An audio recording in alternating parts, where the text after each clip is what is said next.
Hi, my name's Matt, and we're going to talk about one of my favorite things, movies.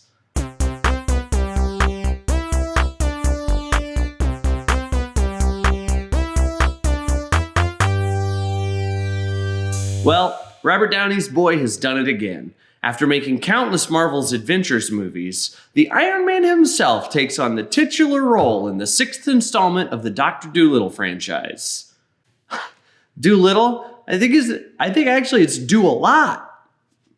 It's unclear to me if Robert was playing the role made famous by Edward Murphy or the role played by Kyla Pratt, Maya Dolittle, who took over as the lead in Dr. Dolittle 3, Tale to the Chief, and $1 Million Mutts.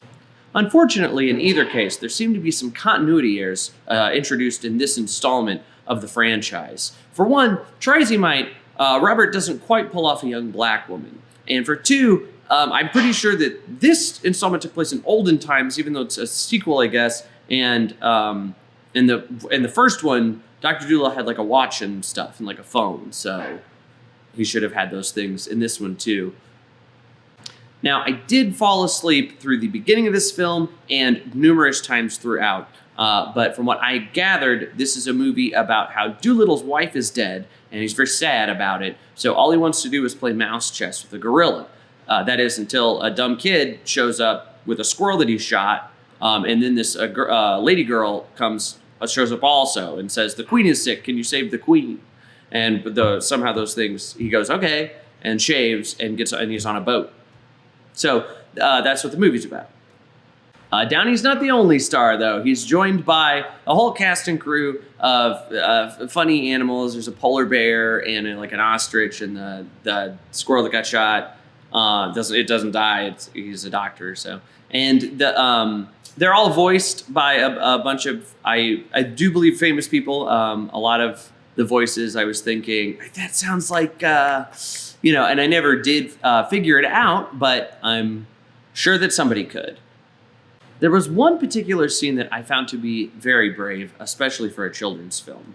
I can't remember the last time I was watching a movie where the main character reached into a dragon's anus and pulled out a pile of corpses. In this scene, a dragon is having stress-related stomach issues due to the death of its dragon husband, and Dr. Dolittle, he can relate to that because of his wife, not his dragon wife, but human wife, so it's sort of the same. So Dr. Dolittle and his animal friends roll the dragon on its side, and Dolittle reaches up to the elbow to remove bones and armor, even a set of bagpipes.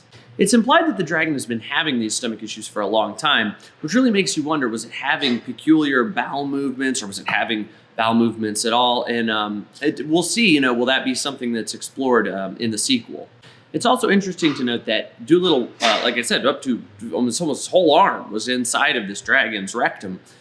Did Dr. Dolittle spend the rest of the film smelling of dragon feces? I would like to think so. Actually, he also there's a magic fruit they have to get to cure the queen, and Dr. Dolittle holds that fruit in the same hand that was inside the dragon. So they cure the queen of the illness that's afflicting her at that time, but is she just going to get sick again from E. coli? And maybe that's something that will also be explored in the sequel. I think another interesting thing the film did, the main antagonist is something of a sniveling worm, just a little baby bitch. And normally these kind of characters end up in jail or end up embarrassed. But in Dolittle, he falls in a hole and I assume dies. We never see him again for the rest of the movie. Maybe I slept through that part, but I don't think so. So it was nice to see a movie that wasn't afraid to kill a character that seemingly didn't deserve it. Anyway, the movie was fine or whatever. I look forward to seeing Dolittle and the Cure for E. coli. This one I give a 10 out of 10.